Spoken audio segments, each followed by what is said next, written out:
नमस्कार, मैं अजय गुलेरिया, सहायक निर्वाचन अधिकारी एवं उपमंडल अधिकारी नागरिक जोगिंदरनगर की तरफ से आप सभी का 2 मंडी संसदीय निर्वाचन क्षेत्र से लोकसभा उपचुनाव हेतु आज के इस प्रथम पूर्वाभ्यास सत्र में आपका हार्दिक स्वागत करता हूं। 2 मंडी संसदीय निर्वाचन क्षेत्र से लोकसभा उपचुनाव 2021 हेतु पीठासीन व मतदान अधिकारियों हेतु पूर्वाभ्यास।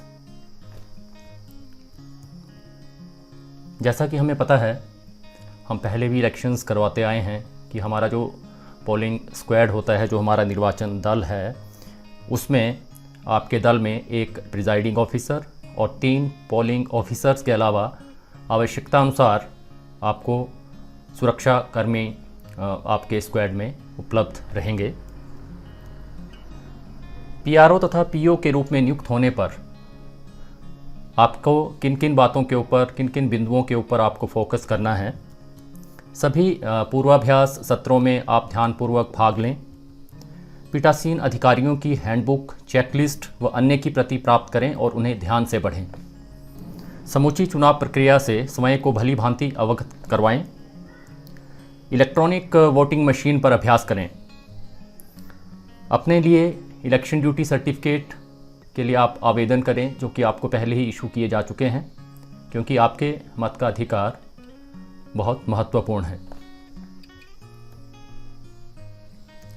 डिस्ट्रीब्यूशन सेंटर में जहां पर कि इलेक्शन आपको मटेरियल डिस्ट्रीब्यूट होना है, वहां पर आपने किन चीज़ों के ऊपर ध्यान देना है। नंबर 1, आपको आवंटित पोलिंग स्टेशन का विवरण ठीक ढंग से जांचना है। अपने निर्वाचन दल के सदस्यों और सेक्टर अधिकारी से आप मिलें। आपके पोलिंग स्टेशन को आवंटित निम्न जो इलेक्शन मटेरियल है, उसको आप बार बार जांचें, जिनमें कि पहला आपका रहेगा इलेक्ट्रॉनिक वोटिंग मशीन, वीवीपैट, पूरा जो ईवीएम का आपका सेटअप होता है। पेपर जो सील्स हैं डिफरेंट टाइप की, उनको चेक करें। आपको जो इलेक्टोरल रोल, जो निर्वाचक नामावली की प्रतियां आपको दी गई हैं, उनको आप ढंग से जांचें। और जो आपको इलेक्शन मटेरियल यहाँ से डिस्ट्रीब्यूट किया जाएगा, उनकी आप ढंग से जांच कर लें। निर्वाचन सामग्री में जो चीज़ें आपने अपने साथ ले जानी हैं यहाँ से, वो रहेगी एक कंट्रोल यूनिट, जिसको सीयू हम कहते हैं, बैलेटिंग यूनिट बीयू, एक या फिर अगर ज़्यादा कैंडिडेट्स हैं तो एक से ज़्यादा आपको बैलेट यूनिट्स वहाँ पर रिक्वायर्ड हो सकती हैं। वीवीपैट एक, रजिस्टर ऑफ वोटर्स, जिसको कि हम फॉर्म 17A भी कहते हैं, वो हमने एक यहाँ से ले जाना है। Voter slips, marked copy of electoral role. Electoral roll की आपको डिफरेंट कॉपीज़ 2 या 3 दी जाएंगी, जिनमें कि आपने मार्किंग करनी है पोलिंग के टाइम, वो आपको एक। उसके अलावा जो वर्किंग कॉपीज़ रहेंगी वो इलेक्टोरल रोल की, वो आप 3 अपने साथ ले जाएंगे। List of contesting candidates form 7A में एक।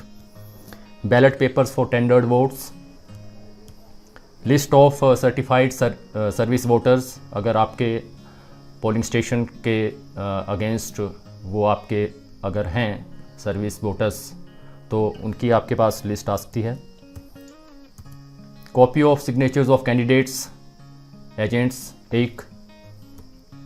इंडेलिबल इंक एक शीशी। एड्रेस टैग्स बीयू के लिए, सीयू के लिए और वीवीपैट के लिए अलग से 14 आपको मिलेंगे। Special tags 3। Green pepper seal for EVM 3। Strip seal, जो कि लंबी सील होती है ABCD वाली, वो आपको 3 मिलेंगी। Rubber stamp with arrow cross mark 1। Stamp pad 1। Metal seal for PRO, जिससे कि आपने वैक्स सीलिंग करनी है 1। Match box 1।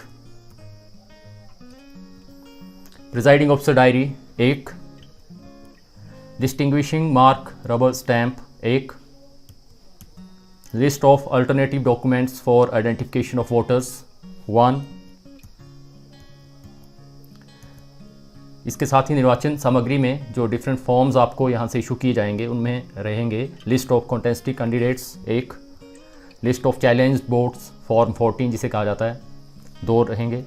List of blind and inform voters form 14A 2, list of tendered votes form 17B 2, account of votes recorded 17C जिसे हम कहते हैं, वो आपको 10 कॉपीज़ यहाँ से इशू की जाएंगी। अकाउंट ऑफ पेपर सील, ये पेपर सील अकाउंट और जो अकाउंट ऑफ वोट्स रिकॉर्डेड है ये एक ही फॉर्म के 2 पार्ट्स होते हैं 17C के। Challenged vote fee receipt book 1, letter to SHO 1, declaration by PRO at start and end of poll, ये आपको 2 कॉपीज़ इशू होंगी। Declaration by elector about age, इसका फॉर्म आपको दिया जाएगा। List of electors who voted after giving declaration refuse to give declaration, ये आपको 4 कॉपियाँ दी जाएंगी।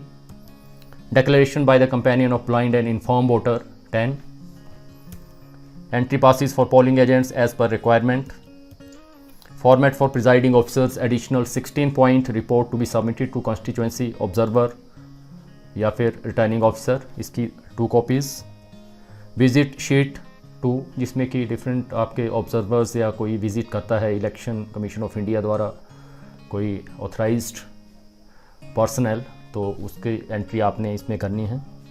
Receipts of return of election records and materials after pole.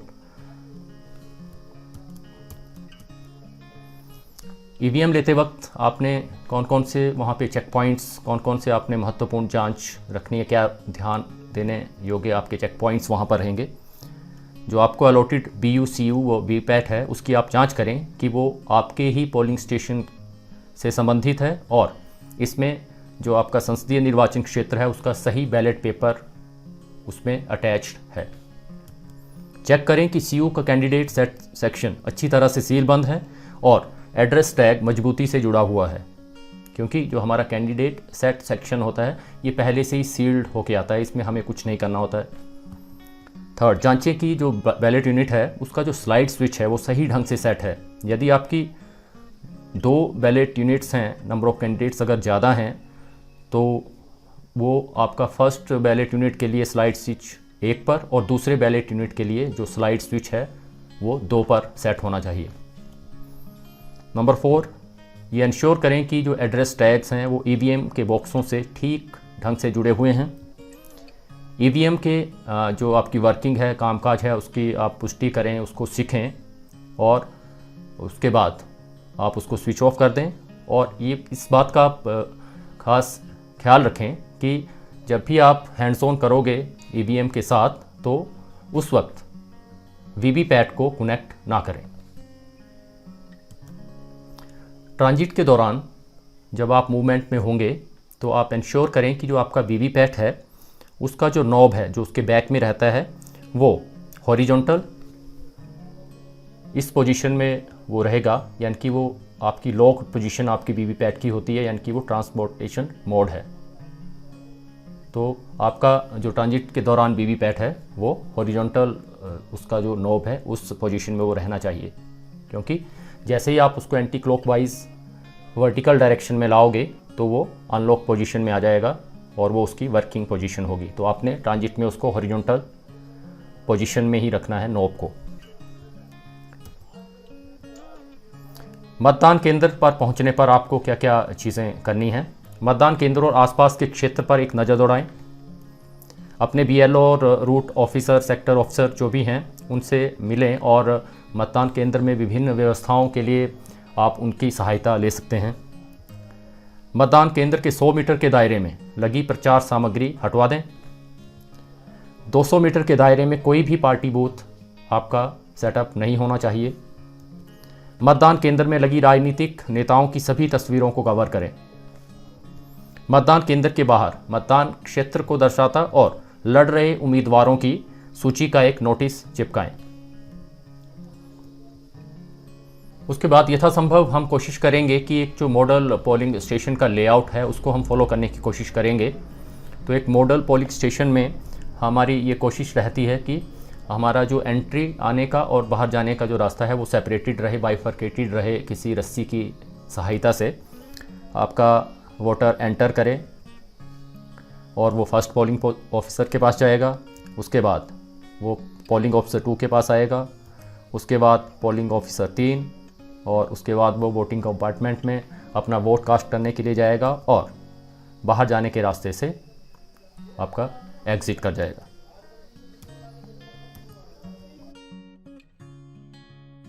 Election के दौरान हमें जो कोविड की जो आपकी सिचुएशन चली हुई है उसके लिए भी कुछ प्रावधान करने हैं, जिनमें कि हमें मतदान केंद्र पर प्रत्येक व्यक्ति जो है वो हमें इंश्योर करना है कि वो फेस मास्क पहने हुए हो। मतदान केंद्र के प्रवेश पर सभी व्यक्तियों की आपने थर्मल स्कैनिंग करनी है। सैनिटाइज़र, साबुन और पानी उपलब्ध करवाया जाए। कोविड-19 दिशा निर्देशों के अनुसार सामाजिक दूरी बनाई रखी जाएगी। मतदाताओं की लाइन में सोशल डिस्टेंसिंग मेंटेन करने के लिए आप 2 मीटर की दूरी के आप वहाँ पर सर्कल एंड मार्क कर सकते हो। और जो भी आपकी guidelines time to time election commission of India से हमें आती रहेंगी कोविड-19 एप्रोप्रिएट बिहेवियर के बारे में, तो उन सबको भी आपने फॉलो करना है। उसके बाद फिर से हम model layout of polling station में जो कुछ एक और चीज़ें हमें ध्यान में रखनी हैं, जहाँ तक संभव हो पोलिंग स्टेशन में जो है वो मॉडल लेआउट जो आपको यहाँ पर दिखाया गया है उसके अनुसार ही बैठने की व्यवस्था करें। सुनिश्चित करें कि वीवीपैट के सामने कोई ट्यूब लाइट या हाई वोल्टेज लाइट मौजूद नहीं है, क्योंकि अधिक रोशनी से जो आपका वीवीपैट है वो एरर मोड में आ जाता है, तो उसको डायरेक्ट लाइट से बचाना है। थर्ड, वोटिंग कंपार्टमेंट को मत की गोपनीयता, सिक्रेसी ऑफ वोट मेंटेन रहे, इस प्रकार आप स्थापित करेंगे कि जो आपका बैलेट यूनिट है और जो वीवीपैट है वो किसी भी खिड़की या दरवाजे से नज़र ना आए। और आप मतदान केंद्र में उचित जो आपका लाइटिंग है उसका अरेंजमेंट करेंगे। सभी प्रकार के शपथ पत्रों, डिक्लेरेशंस को, नो स्मोकिंग इत्यादि के निर्देशों को आप पोलिंग स्टेशन में पेस्ट करेंगे और जो आपके पोलिंग ऑफिसर्स के टेबल हैं उनके ऊपर आप पोलिंग ऑफिसरों के बोर्ड लगाएंगे। अपनी पोलिंग टीम के साथ आपने एक मीटिंग करनी है, जिसमें कि हमने क्या क्या काम करने हैं, किन चीज़ों के ऊपर ध्यान देना है। पोलिंग स्टेशन की तैयारी के बारे में आप उनसे डिस्कस करोगे। डिफरेंट जो फॉर्म्स हैं, कवर हैं, उनका आप शुरुआती कार्य जो काम पहले किए जा सकते हैं उनको आप करेंगे। अपनी टीम के साथ आप डिस्कशन करेंगे, उनके पिछला इलेक्शन एक्सपीरियंस है वो आप उनसे पूछेंगे और फिर आप उनको उस हिसाब से ड्यूटियों का आवंटन कर सकते हैं।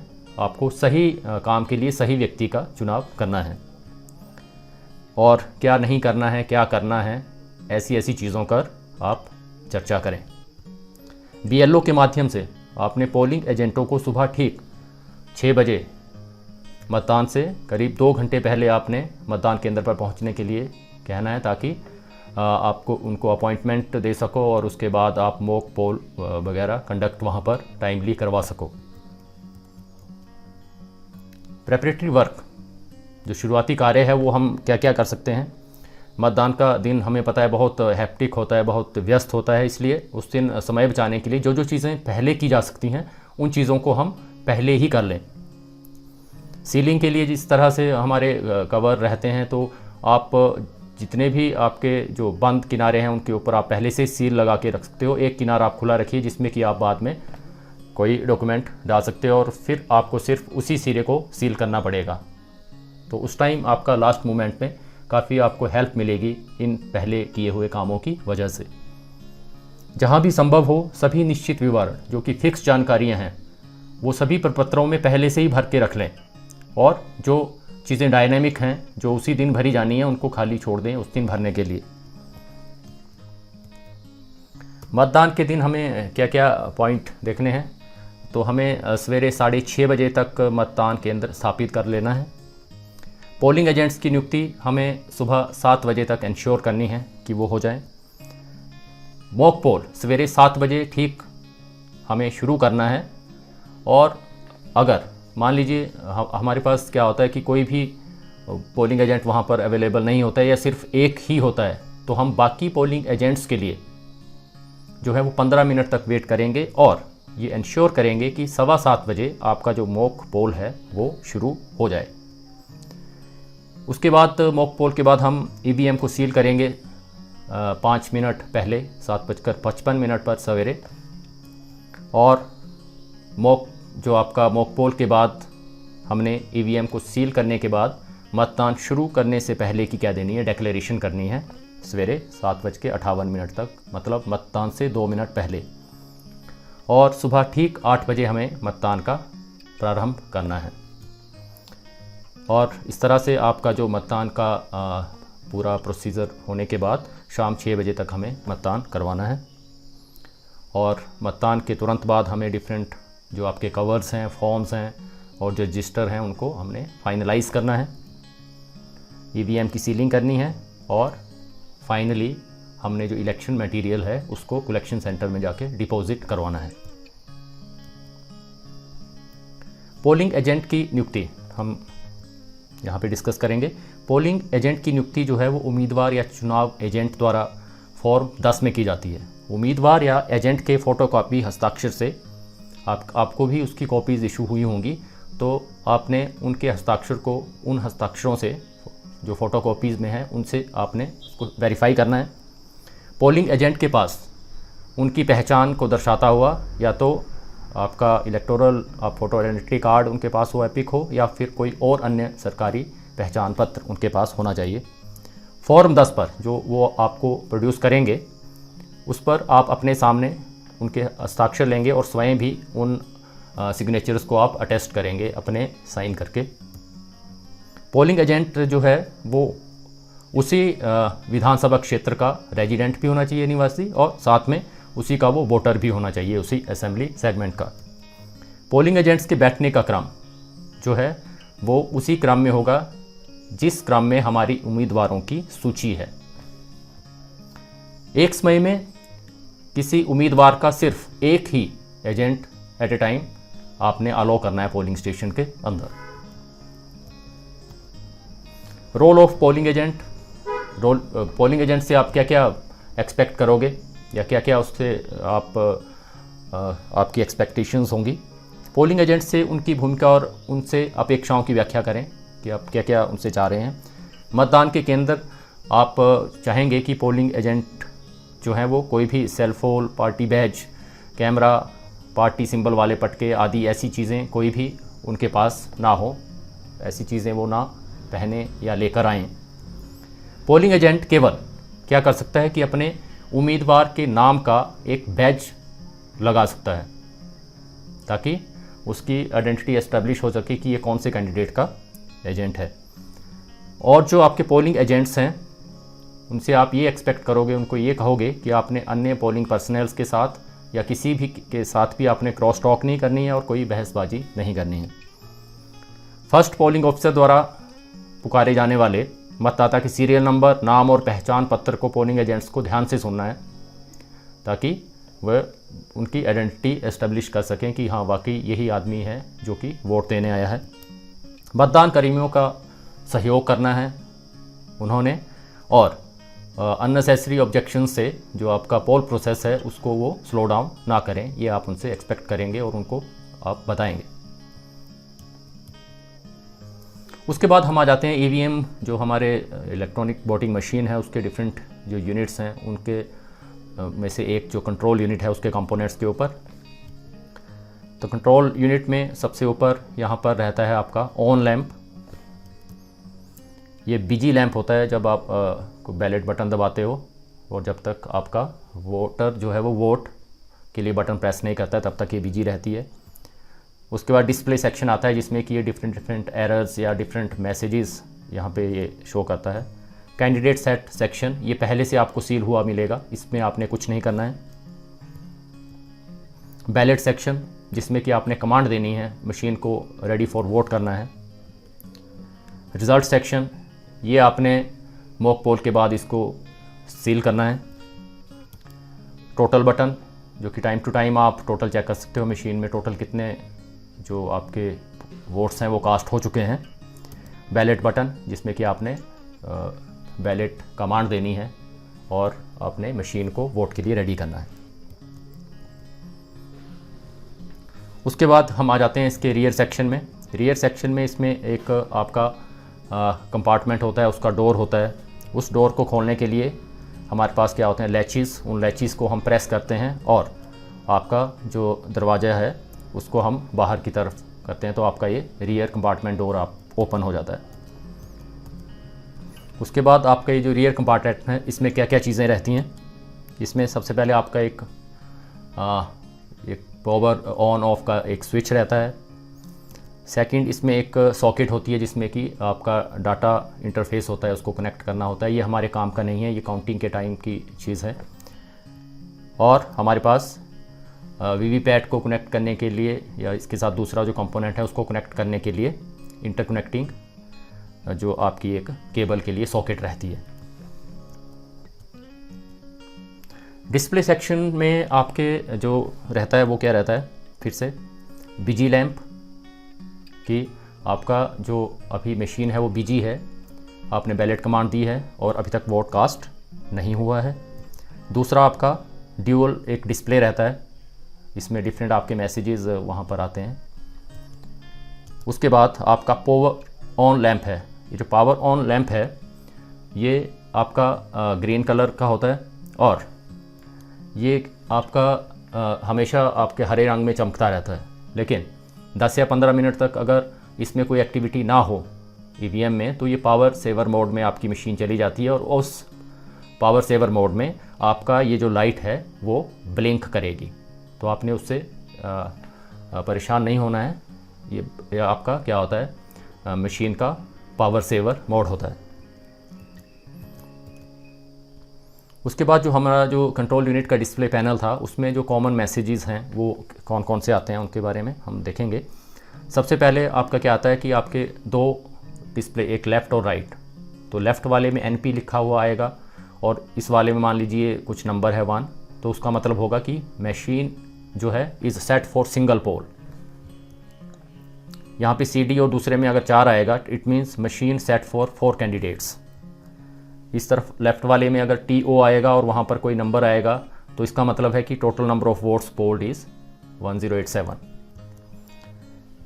इस वाले लेफ़्ट वाले सेक्शन में अगर आपका कोई नंबर आता है, दूसरे में भी नंबर आता है, तो इट मीन्स कि आपको मशीन मैसेज दे रही है कि जो कैंडिडेट नंबर 4 है उसको 235 जो वोट्स हैं वो पोल हुए हैं। Error messages on left CU display panel. Error messages इसमें किस तरह के आते हैं, और ये लेफ़्ट जो आपका पैनल होता है छोटे वाला उसी में ये आते हैं। सबसे पहला आता है LE लिंक एरर। इसका मतलब है कि आपकी जो यूनिट्स हैं उनकी आपस में जो इंटरकनेक्शन है उसमें कुछ गड़बड़ है, तो आप उस इंटरकनेक्शन को एक बार फिर से जांच लें, कनेक्शंस को टाइट कर लें।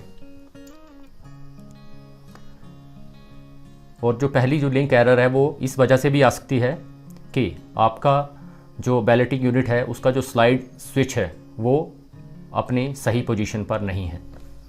दूसरा जो आपका एरर मैसेज इसमें आता है वो आता है प्रेस्ड एरर। तो प्रेस्ड एरर से क्लियर है, इट मीन्स कि किसी ना किसी कैंडिडेट का जो बटन है वो दबा हुआ रह गया है या वो जैम हो गया है, तो आपने उसको भी रेक्टिफाई करना है उस प्रॉब्लम को कि वो क्यों दबा है और वो रिजॉल्व हो सकता है या नहीं हो सकता है। उसके बाद आता है ER और इसे हम कहते हैं मेमोरी एरर। तो जो आपकी मेमोरी एरर अगर यहाँ पर आती है, इस तरह का मैसेज आता है, तो आप ऑल टुगेदर आप ये कंक्लूज़न पे पहुँचोगे कि जो आपकी ये कंट्रोल यूनिट है that is not fit for use और इसको आपको रिप्लेस करना पड़ेगा। उसके बाद जो हमारा कंट्रोल यूनिट है उसका रिजल्ट कंपार्टमेंट सेक्शन आता है। उसमें सबसे पहले क्लोज बटन होता है जिससे कि आपने पोल क्लोज करना है। रिजल्ट सेक्शन आउटडोर डोर, बाहर वाला दरवाज़ा होता है। उसके बाद इसमें आपके होल्स रहते हैं जो कि इनर कंपार्टमेंट को सील करने के लिए उसमें से आप धागा पास करोगे, थ्रेड पास करोगे और बाहर वाले के लिए थ्रेड पास करोगे सीलिंग के टाइम। उसके बाद आपका इनर कंपार्टमेंट का दरवाज़ा रहता है, डोर रहता है। बटन्स में फिर आ जाता है रिज़ल्ट बटन, उसके बाद क्लियर बटन जिससे कि आपने मशीन को क्लियर करना है। उसके बाद जो इनर आपका कंपार्टमेंट डोर है, जो अंदर वाला छोटा दरवाज़ा है, उसको खोलने के लिए आपके उसमें लैचेस भी रहते हैं और साथ में एक फ्रेम रहती है जिसमें कि आपने ग्रीन पेपर सील को इंसर्ट करना है। इनर लैचेस दरवाजे को खोलने के लिए दबा के आप उसको खोलोगे, और सबसे बाहर जो है वो क्या आता है, आउटर डोर। उसके बाद जो सीयू का जो दो मेजर बटन हैं जो कि हमेशा ओपन रहेंगे, बाहर रहेंगे, वो है टोटल और बैलेट बटन्स। तो यहाँ पर आपका ये ऊपर वाला जो कंपार्टमेंट जो ब्लू कलर में आपको दिखाई दे रहा है, जो आपने पिछले आपने इसमें प्रेजेंटेशन में देखा, तो वो रिज़ल्ट कंपार्टमेंट का डोर खुला हुआ था। अभी जो आपका रिज़ल्ट कंपार्टमेंट का डोर है दैट हैज़ बीन क्लोज्ड, वो अभी बंद है। इसके नीचे जो वाइट सेक्शन है उसमें एक आता है टोटल बटन, दूसरा यहाँ पर एक बज़र होता है जो कि आपको बीप देता है जब ब्रॉडकास्ट होता है, और उसके बाद बैलेट बटन जो कि आपने बैलेटिंग कमांड देनी होती है पोलिंग ऑफिसर नंबर 3 ने। बैलेट यूनिट के कंपोनेंट्स के बारे में देखेंगे। बैलेट जो यूनिट है उसमें क्या क्या रहता है। सबसे पहले तो एक इंटरकनेक्टिंग केबल रहती है। उसके बाद इसमें एक रेडी लैंप होता है जो कि ग्रीन कलर का होता है। जब आपकी बैलेट कमांड आएगी तो यहाँ पर ये ग्रीन हो जाएगा। स्लाइड स्विच विंडो है। बटन के राइट साइड में आपके नंबर्स इन ब्रेल होते हैं फॉर ब्लाइंड वोटर्स। कैंडिडेट का बटन होता है जिसको कि प्रेस करना होता है। कैंडिडेट का लैंप होता है, जैसे आप प्रेस करोगे तो वो वाला जो आपका लैंप है वो ग्लो हो जाएगा। और बैलेट पेपर स्क्रीन होती है जिसके के अंदर आपका बैलेट पेपर सेट रहता है। उसके बाद हम आ जाते हैं मॉक पोल के लिए ईवीएम की तैयारी। बैलेट यूनिट को हम सबसे पहले वीवीपैट से कनेक्ट करेंगे। वीवीपैट को कंट्रोल यूनिट से कनेक्ट करेंगे। वीवीपैट के नॉब को अब हमें क्या करना है, अभी तक जो आपका वीवीपैट का बटन था वो हॉरिजॉन्टल डायरेक्शन में था, मींस वो लॉक पोजीशन में था, ट्रांसपोर्टेशन मोड में था। अब उसको हमें एंटी क्लॉक डायरेक्शन में घुमा के उसको खड़ा कर देना है। ठीक है, तो उसको वर्टिकल पोजीशन में ले आएंगे, मींस उसको अनलॉक्ड पोजीशन में, वर्किंग पोजीशन में ले आएंगे। कंट्रोल यूनिट को ऑन करेंगे। उसके बाद हमें क्या करना है, सीयू के रिजल्ट सेक्शन को खोलना है। कंट्रोल यूनिट का रिजल्ट सेक्शन हम खोलेंगे। आउटर डोर को खोला, इनर डोर के लैचेस को दबाएं उसको खोलने के लिए और बाहर की तरफ खींचे, इनर डोर आपका खुल जाएगा। रिजल्ट सेक्शन अब खुल चुका है। उसके बाद हम आ जाते हैं मॉक पोल पर। तो जो वहाँ पर प्रेजेंट पोलिंग एजेंट्स होंगे उनको ये दिखाने के लिए कि मशीन में पहले से कोई भी वोट नहीं है, तो हम कंट्रोल यूनिट का क्लियर बटन दबाएंगे और उसके बाद टोटल बटन दबाकर वहाँ पर स्क्रीन में उनको शो करवाएंगे कि नंबर ऑफ़ वोट जो है वो क्या है, 0 हैं उसमें। कंट्रोल यूनिट में बैलेट बटन दबाएं। इसे दबाने पर, बैलेट बटन जैसे ही दबाएंगे तो डिस्प्ले सेक्शन में जो बीजी लैंप है वो लाल रंग में चमकेगा। साथ ही बैलेट यूनिट पर जो रेडी लैंप है वो ग्रीन कलर में ग्लो होना स्टार्ट हो जाएगा। पोलिंग एजेंटों को, किसी भी उम्मीदवार जिसमें कि एक नोटा भी होना चाहिए, उन सबको एक या समान संख्या में आप वहाँ पर वोट करने के लिए कहें। ठीक है, और जैसे जैसे वो जिसको वोट करते जाते हैं उसका सारा आप अकाउंट एक अपने कागज़ पर उसको नोट करते रहें। मॉक पोल के दौरान कम से कम हमें कितने मत डलवाने हैं, 50। ठीक है, और नोटा को भी उसमें वोट पड़ने चाहिए। उसके बाद कंट्रोल यूनिट में हम क्या करेंगे, जैसे ही हमारे 50 कम से कम 50 वोट वहाँ पर हमने मॉक पोल में कास्ट कर लिए, तो कंट्रोल यूनिट में हम क्लोज बटन दबाकर मॉक पोल को क्या कर देंगे, बंद कर देंगे। कंट्रोल यूनिट में बैलेट यूनिट एक बार पुनः ये दिखाने के लिए दबाएंगे कि क्लोज बटन दबाए जाने के बाद कोई वोट दर्ज नहीं किया जा सकता, और जो आपका कंट्रोल यूनिट है उसके डिस्प्ले सेक्शन में वो इनवैलिड एरर मैसेज शो करता है। रिजल्ट बटन दबाएं और मॉक पोल का रिजल्ट दिखाएं। यह जांच कर दिखाएं कि सीयू व वीवीपैट की स्लिप्स पर प्रत्येक उम्मीदवार के मतों की संख्या मतदान के समय नोट किए गए मतों की संख्या के बिल्कुल बराबर है। उनको टैली करवाएं आप। कंट्रोल यूनिट में कितने वोट पड़े हैं, वीवीपैट की पर्चियाँ और आपके जो उन्होंने पहले से नोट करके रखे थे मॉक पोल के दौरान। उसके बाद इम्पोर्टेंट चीज़ है कि हर बार ईवीएम के पावर होने पर, जैसे ही आपकी ईवीएम पावर ऑन होती है तो हर बार वीवीपैट जो है वो ऑटोमेटिकली स्टार्टिंग में मशीन के संबंधित जानकारी को दर्शाती हुई 7 पर्चियाँ वो ऑटोमेटिकली गिरती हैं। तो उन 7 पर्चियों को गिनती के समय अलग कर लें। मॉक पोल के तुरंत बाद जो है वो क्लियर बटन दबाना ना भूलें। ये बहुत इंपॉर्टेंट है और आप देखेंगे कि इस रिहर्सल के दौरान, इस प्रेजेंटेशन के दौरान कई जगह पर बार बार ये चीज़ आपको रिमाइंड करवाई जाएगी कि मॉक पोल के बाद मशीन को क्लियर करना ना भूलें। मॉक पोल के रिजल्ट की जांच पूरी होने पर तुरंत क्लियर बटन दबाएं और उपस्थित पोलिंग एजेंटों को दिखाएं कि अब ईवीएम में वोटों की संख्या 0 है। Mock poll slip stamp. VVPAT से निकली सभी पर्चियों, अन्य 7 पर्चियों सहित की तरफ उन सबकी जो बैक साइड है उनमें आपको जो स्टैंप दी हुई है मॉक पोल स्लिप स्टैंप, वो आपने सबके ऊपर लगानी है। Ceiling of mock pole slips. Mock poll slips को आपने सील करना है। तो वीवीपैट से निकली सभी पर्चियों, जो 7 अदर्स भी हैं उनके सहित, उनको आपने जो आपको एक स्पेशल लिफाफा वहाँ पे दिया गया है, काला लिफाफा, ब्लैक एनवेलप, उसमें आपने डालना है और लिफाफे को सीलिंग वैक्स से सील कर देना है। लिफाफे में दिए गए विवरण को भर लेना है। उपस्थित पोलिंग एजेंटों के उसमें हस्ताक्षर करवाएं। लिफाफे को दिए गए प्लास्टिक बॉक्स में डालकर उस बॉक्स को पिंक पेपर सील जो आपको दी गई है उससे सील कर दें। पिंक पेपर सील पर आपने पोलिंग एजेंटों के हस्ताक्षर लेने और खुद भी हस्ताक्षर करने हैं। पुनः जांचें, एक बार फिर से देखें कि मशीन को क्लियर बटन दबाकर क्लियर किया जा चुका है, ये बहुत इंपॉर्टेंट है, तथा टोटल बटन दबाकर मशीन में 0 वोटों की पुष्टि करें कि मॉक पोल के बाद मशीन खाली हो चुकी है, that has been cleared. VVPAT के बॉक्स को भी एक बार फिर से देखें कि उससे पर्चियाँ निकालकर वो बॉक्स पूरी तरह से खाली किया जा चुका है। वीवीपैट के स्लिप कंपार्टमेंट को 2 एड्रेस टैग से सील करें। Sealing of CU. अब कंट्रोल यूनिट को हमने मॉक पोल के बाद सील करना है। ये भी बहुत इंपॉर्टेंट प्रोसेस है, इसको आप बड़े ध्यान से देखेंगे और इसको हैंड्स ऑन करके भी आप यहाँ से जाएं। सीयू को आपने सबसे पहले क्या करना है, स्विच ऑफ कर देना है उसको।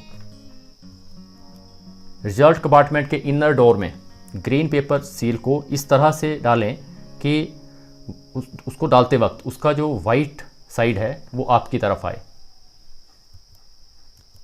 और उसके बाद जब आउटर डोर उसका बंद करोगे तो ये जो आपके ग्रीन पेपर सील के खुले सिरे हैं, जब वो ऊपर उसके मुड़ें तो उसके ऊपर मुड़ने पर जो आपकी ग्रीन साइड है वो ऊपर आए और उसके ऊपर जो मार्क्ड सीरियल नंबर है वो भी आपको दिखाई दे।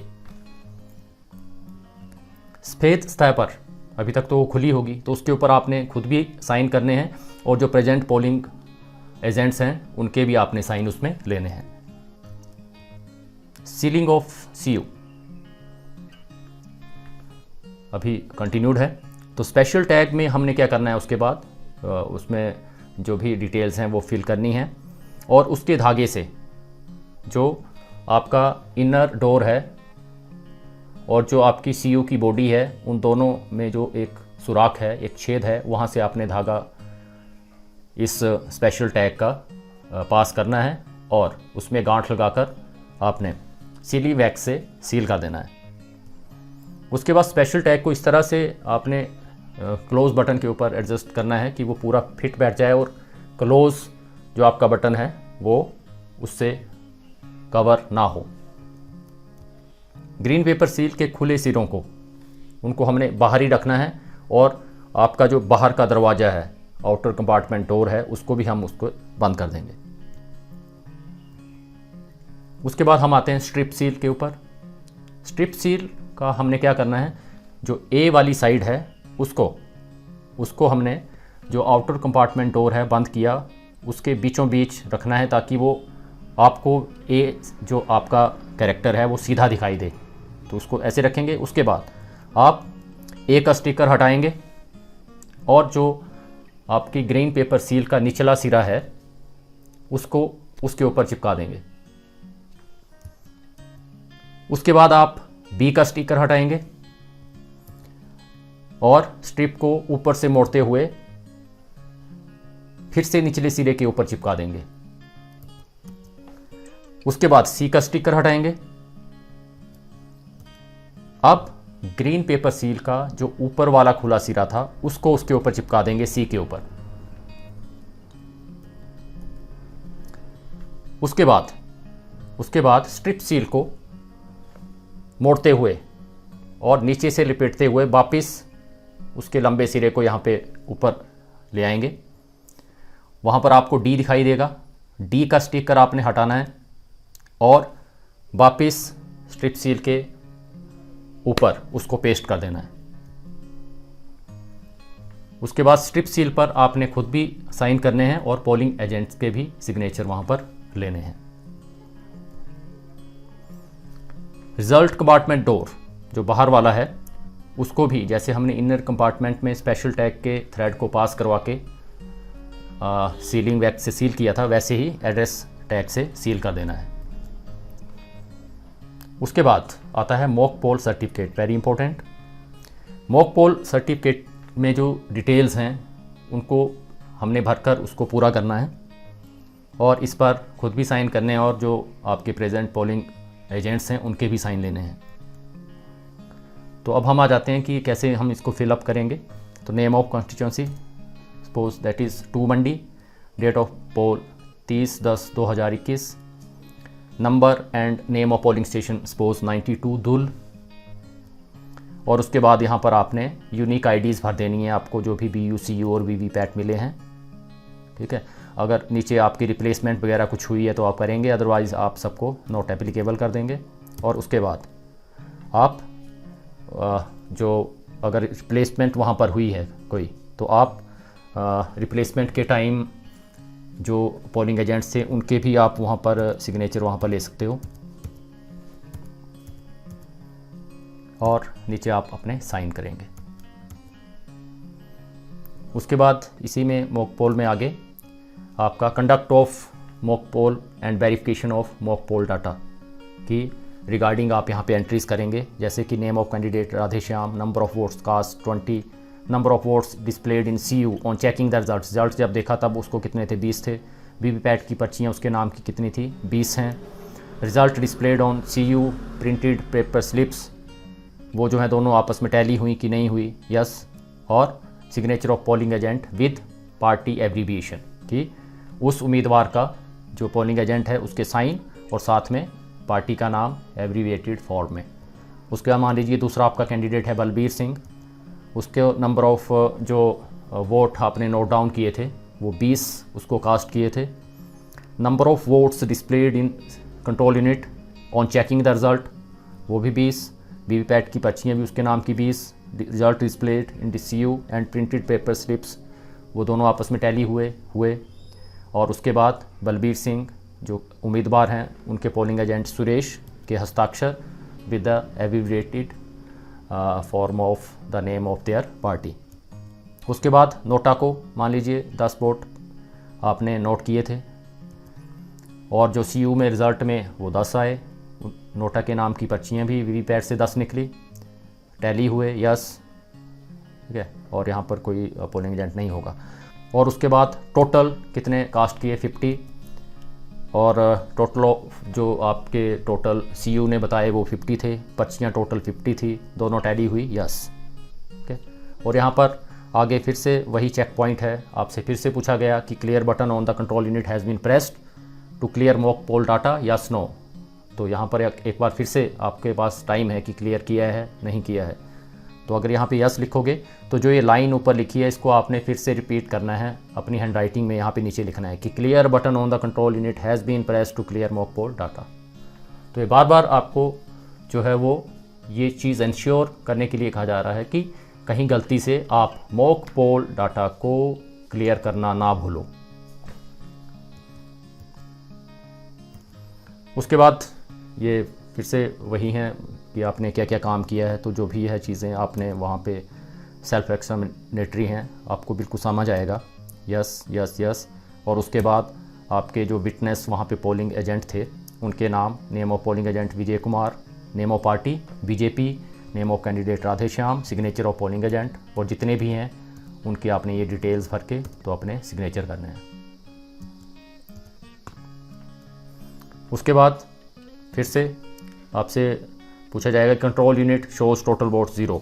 अगर नहीं है तो control unit shows that vote more than 0 hence clear the mock poll data. फिर से एक बार आपको यहाँ पे मशीन की क्लियरेंस के बारे में पूछा जा रहा है, तो आपने जो भी है इसको करके तो अपने सिग्नेचर यहाँ पे करेंगे।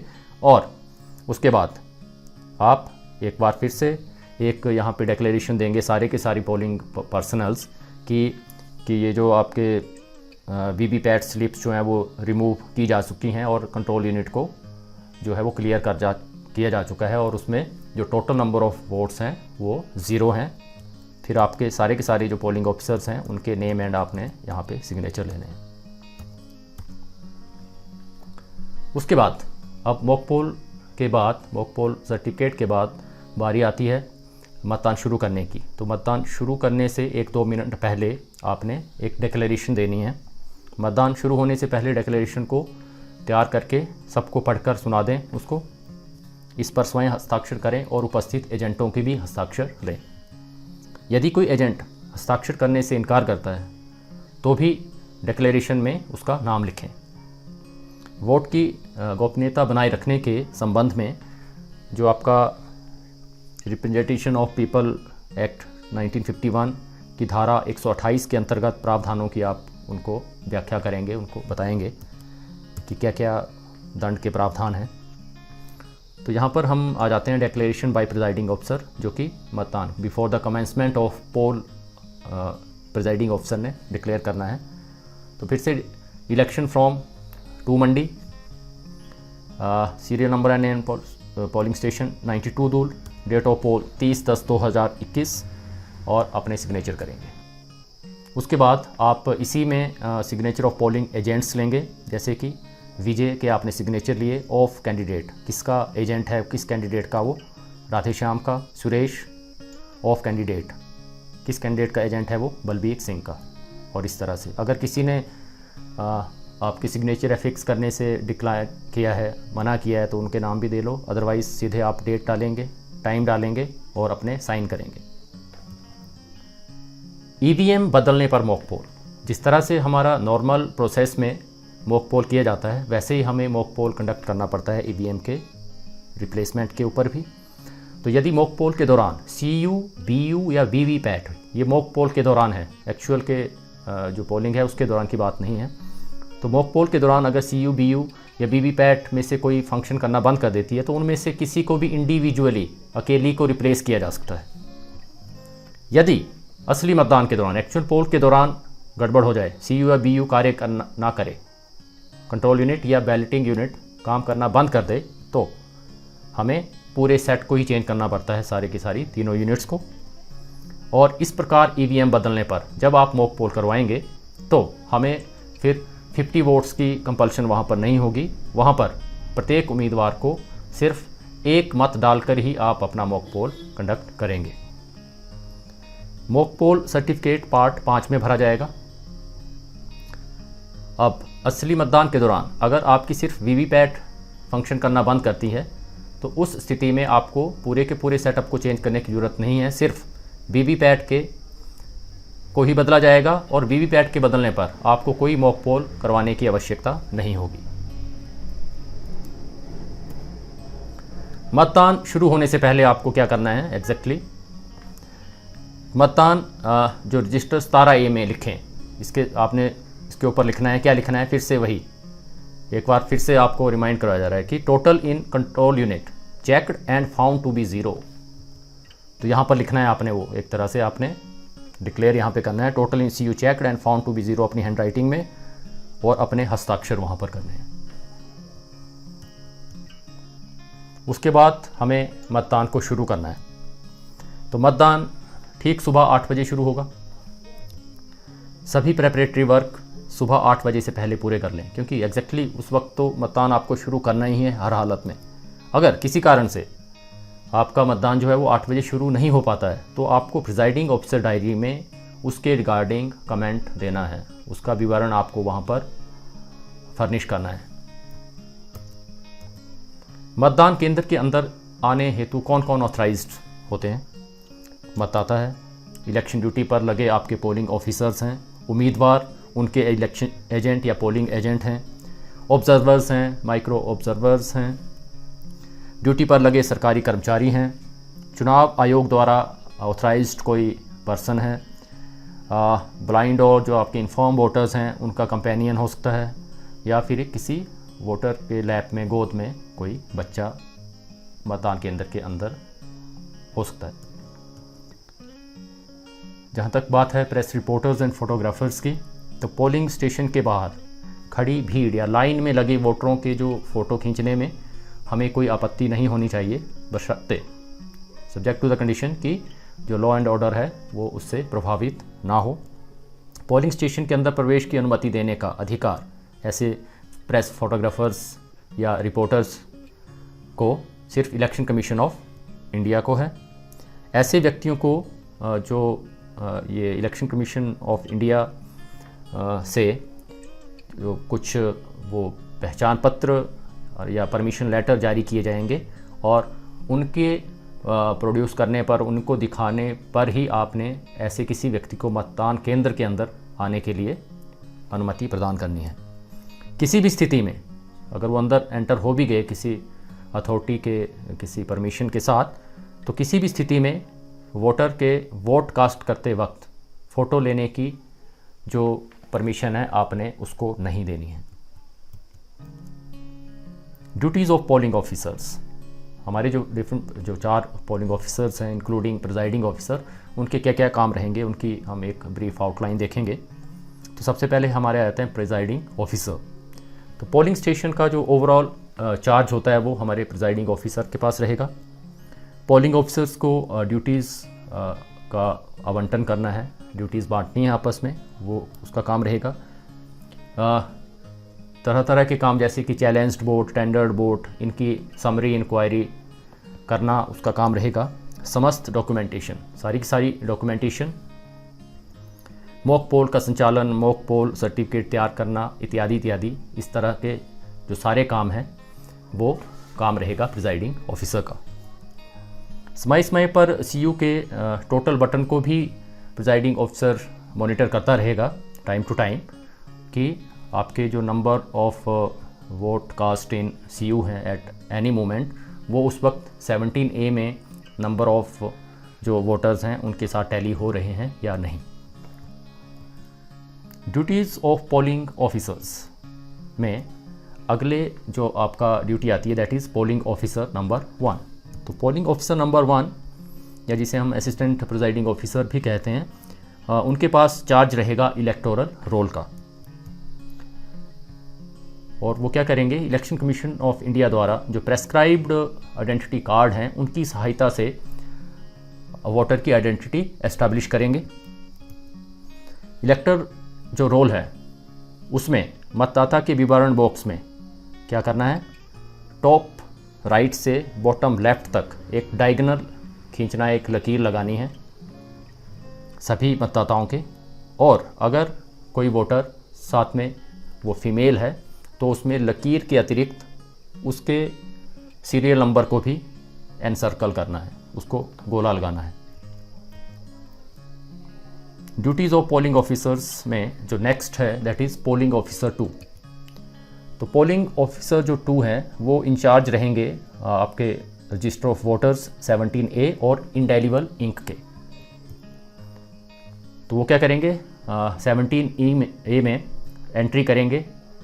और एंट्री किस तरह से करेंगे कि आपके जो ये वोटर रजिस्टर है इसमें सीरियल नंबर पहले से ही आपके प्रिंटेड रहेंगे।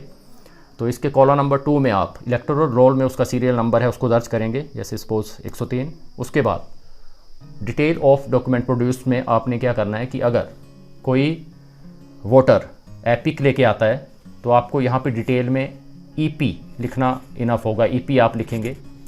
अगर कोई वैलिड वोटर स्लिप से आपका वोट करता है तो वहाँ पर आपको VS लिखना है सिंपली, और कुछ लिखने की ज़रूरत नहीं है। उसके बाद आप सिग्नेचर लेंगे, राइट। और उसके बाद जो आपका पोलिंग ऑफिसर नंबर 2 हैं वो वोटर स्लिप जारी करेंगे, उस वोटर स्लिप में उन्होंने क्या करना है कि जो रजिस्टर ऑफ वोटर में कॉलम नंबर 1 में जो सीरियल नंबर है उसको आप यहाँ पे करोगे फर्स्ट फील्ड में, और उसके बाद जो उसका इलेक्टोरल रोल में सीरियल नंबर है वो आप एंटर करोगे यहाँ पे नीचे, और अपने इनिशियल करके वोटर को वोटर स्लिप इशू कर देंगे।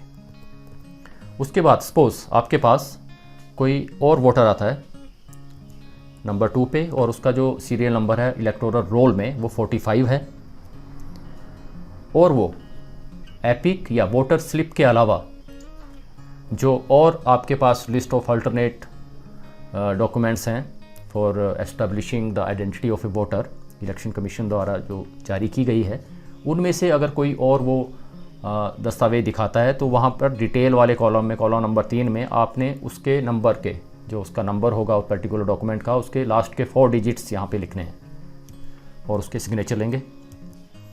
उसके बाद वोटर स्लिप जारी होने के बाद आप वोटर के लेफ़्ट हैंड के 4 फिंगर में इंडेलिबल इंक लगाएंगे from the top of the nail to first joint of the finger, यहाँ तक आप लकीर लगाओगे इंडेलिबल इंक की।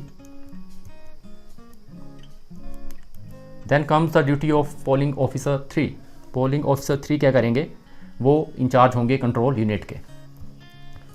तो वो क्या करेंगे, वोटर जो पोलिंग ऑफिसर 2 ने स्लिप दी है वो लेंगे, फिर वो वोटर की लेफ़्ट हैंड 4 फिंगर को चेक करेंगे कि इंडेलिबल इंक उस पर अप्लाई हो चुकी है या नहीं। फिर उसके बाद वो क्या करेंगे, कंट्रोल यूनिट के बैलेट बटन को दबाकर मशीन को एक्टिव फॉर वोटिंग कर देंगे और वोटर को वोटिंग कंपार्टमेंट के अंदर वोट करने के लिए जाने के लिए परमिट करेंगे। उसके बाद वो बिल्कुल ध्यान से सुनेंगे कि जो आपके बज़र से बीप की साउंड आएगी जब कोई वोट कास्ट करेगा, बटन प्रेस करेगा, तो एक 6 और 7 सेकंड के लिए एक बीप वहाँ पर आपकी बजेगी या सुनाई देगी। उसको ढंग से सुनना है और ये इंश्योर करना है कि वाकई जो वोट है वो कास्ट हो चुका है।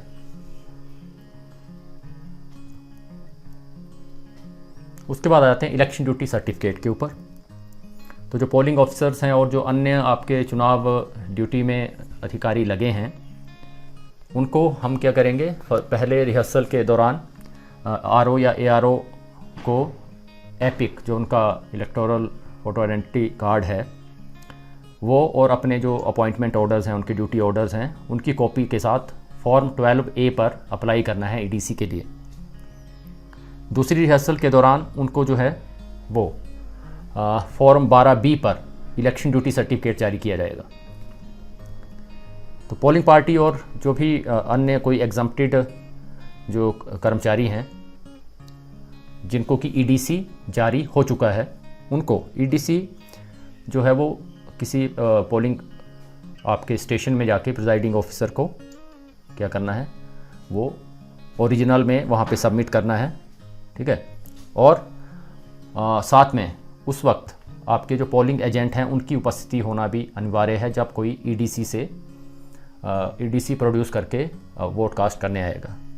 लेकिन यहाँ पर एक एग्जम्पशन ये है कि अगर कोई रिज़र्व स्टाफ है तो वो पोलिंग एजेंट की जो प्रेजेंस है उसके लिए वेट नहीं करेगा, वो उनकी प्रेजेंस के बगैर भी ईडीसी प्रोड्यूस करके वोट कास्ट कर सकता है क्योंकि उसको ड्यूटी पर जाना है। अब जो जितने भी आपके ईडीसी हैं उनको प्रिजाइडिंग ऑफिसर उन सबको इकट्ठा करके एक लिफाफे में सील कर देंगे।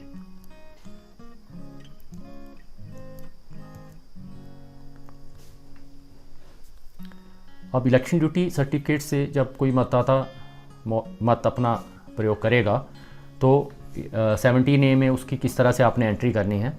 तो मतदाता जो रजिस्टर है, रजिस्टर ऑफ वोटर्स है, 17A के अलावा हमने ईडीसी जो उसने जमा करवाया है उसमें भी उस मतदाता के हस्ताक्षर लेने हैं। अब हमें क्या करना है कि ये जो ईडीसी के जो वोटर हैं इनको भी हमने जो इलेक्टोरल रोल है उसी का एक पार्ट मानना है। तो इनकी जो एंट्रीज़ हैं वो हमने जो आपका इलेक्टोरल रोल है उसमें जो लास्ट एंट्री होगी जो प्रिंटेड है शुरू से आपको मिली है, वहाँ से आगे आप इनकी नंबरिंग शुरू कर देंगे। वहाँ से आप इनके सीरियल नंबर, उसी सीरियल नंबर में आगे चलेंगे और इनको एंटर करेंगे। और एंटर करने का जो तरीका है वो किस तरह से रहेगा कि सीरियल नंबर डाल दिया जो रनिंग है, उसके बाद उनका हमने EDC नंबर डालना है, जैसे मान लीजिए वो 125 है, फिर उसका पार्ट नंबर हमें डालना है 92 और आगे कंस्टिट्यूंसी का नेम और साथ में उसका नाम डालना है। ये काम हमें इलेक्टोरल रोल पे करना है, उस पर ऐड करना है हमें आगे इनको। और 17A में इनको क्या करना है, उसके जो दूसरे कॉलम में, उसके दूसरे कॉलम में उससे हमें जो हम इलेक्टोरल रोल में सीरियल नंबर डालते हैं नॉर्मल वोटर का, यहाँ पर हमें उनका EDC नंबर डालना है, साथ में पार्ट नंबर और साथ में AC नेम दर्ज करें, जैसे कि 125/92/JNR, ये हमने दूसरे कॉलम में उसके एंट्री करनी है। और कॉलम नंबर 3 में जो आपकी डिटेल ऑफ डॉक्यूमेंट होती है 17A में, वहाँ पर हमें लिखना है ID कार्ड, और उसके 17A के रिमार्क्स कॉलम में हमें लिखना है EDC वोटर। इसके अतिरिक्त जो नॉर्मल वोटिंग प्रोसीजर है उसी के अनुसार हम उसको अपने मतदान का प्रयोग करने देंगे। उसके बाद 17C के जो आइटम नंबर 1 है जो डिटेल्स की, उसमें आप EDC को बाइफरकेट कर सकते हो टोटल में, जैसे कि उसको आप प्लस या माइनस से चिन्हित करके आप उसको अलग शो कर सकते हो। जैसे कि वहाँ पे आप लिखोगे 756 plus 4 EDC is equal to 760 total आपके वोटर्स हैं अलॉटेड उस पर्टिकुलर पोलिंग स्टेशन में वोट करने के लिए। चैलेंज्ड वोट, चैलेंज्ड वोट वाली सिचुएशन कब आती है कि यदि कोई आपका वोटर वोट करने आता है और पोलिंग एजेंट जो है वो उसकी आइडेंटिटी को चैलेंज करता है कि ये वाला आदमी जो है वो जो फर्स्ट पोलिंग ऑफिसर ने जो डिटेल्स पढ़ के सुनाई हैं वो नहीं है, तो चुनौती देने वाले से हम 2 रुपये फ़ीस लेंगे और उसको रिसिप्ट देंगे उसकी।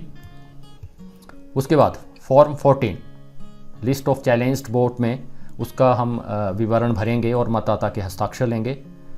यदि जो आपका मतदाता है वो हस्ताक्षर करने से मना करता है तो उसे मतदान नहीं करने दिया जाएगा।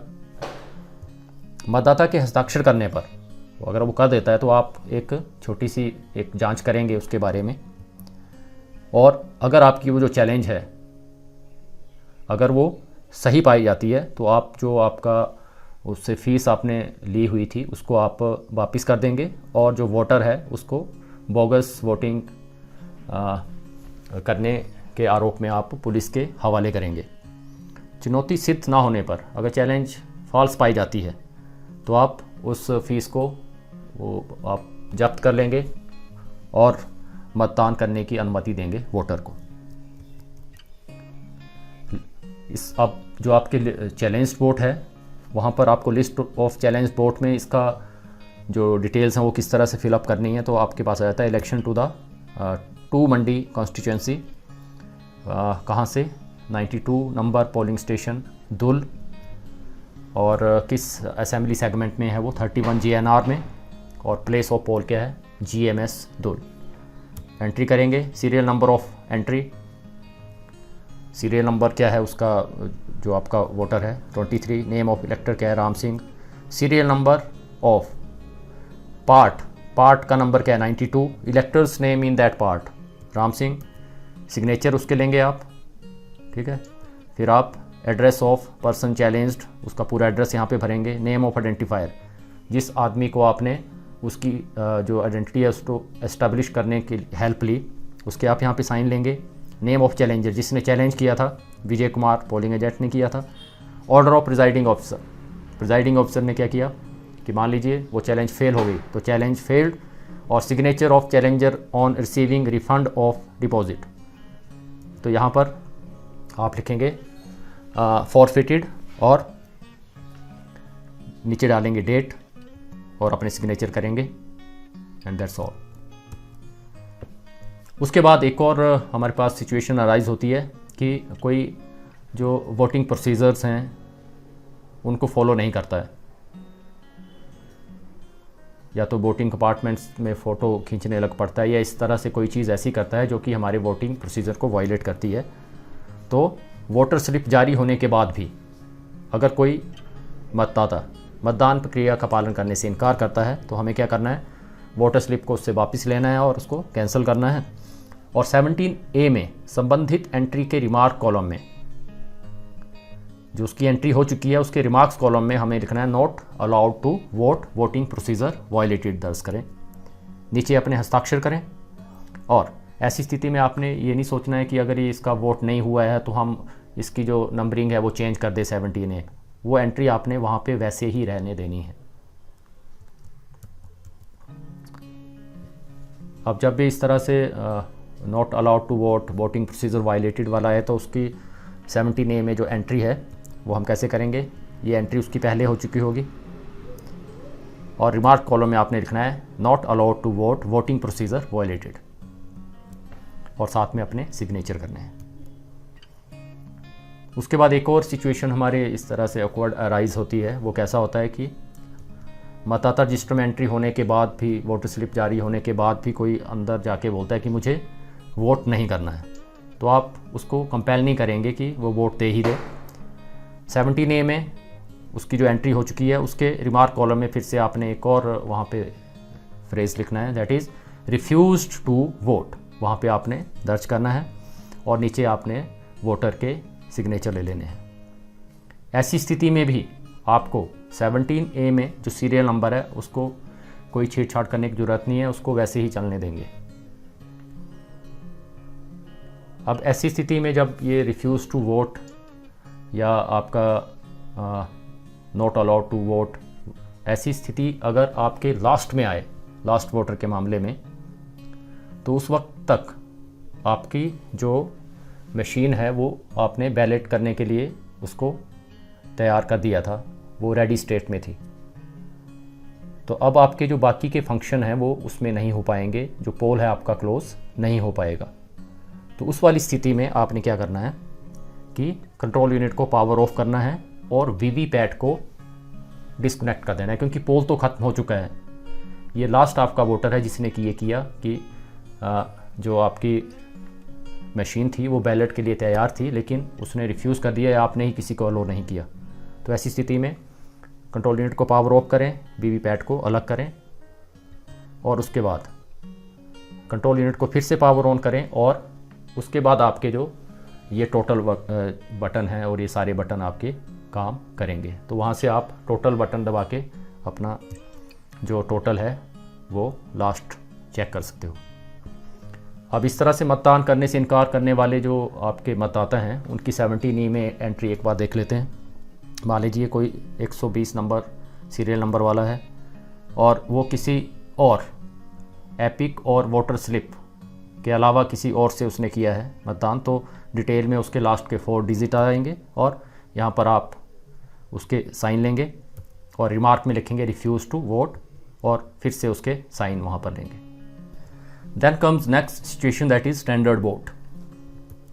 यदि कोई मतदाता मतदान केंद्र में आता है और वो पाता है कि जिस एंट्री के अगेंस्ट उसको वोट कास्ट करना है वो उसकी जगह कोई और पहले ही डाल के जा चुका है, तो ऐसी स्थिति में आप क्या करेंगे, आप वोटर की आइडेंटिटी एस्टेब्लिश करने के लिए एक ब्रीफ सी आप इंक्वायरी करेंगे और संतुष्ट होने पर कि वाकई ये है और इसकी जगह कोई और वोट करके गया है तो आपको उसमें ज़्यादा इंक्वायरी में नहीं पड़ना है और ईवीएम के स्थान पर आपने जो वो वोटर है उसको टेंडर्ड बैलेट पेपर से वोटिंग उसकी करवानी है।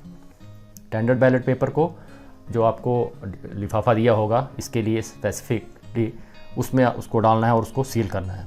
और ये जो टेंडर्ड वोट हैं इनकी जो डिटेल्स हैं वो आपने फॉर्म 17B और 17C में भी दर्ज करनी है।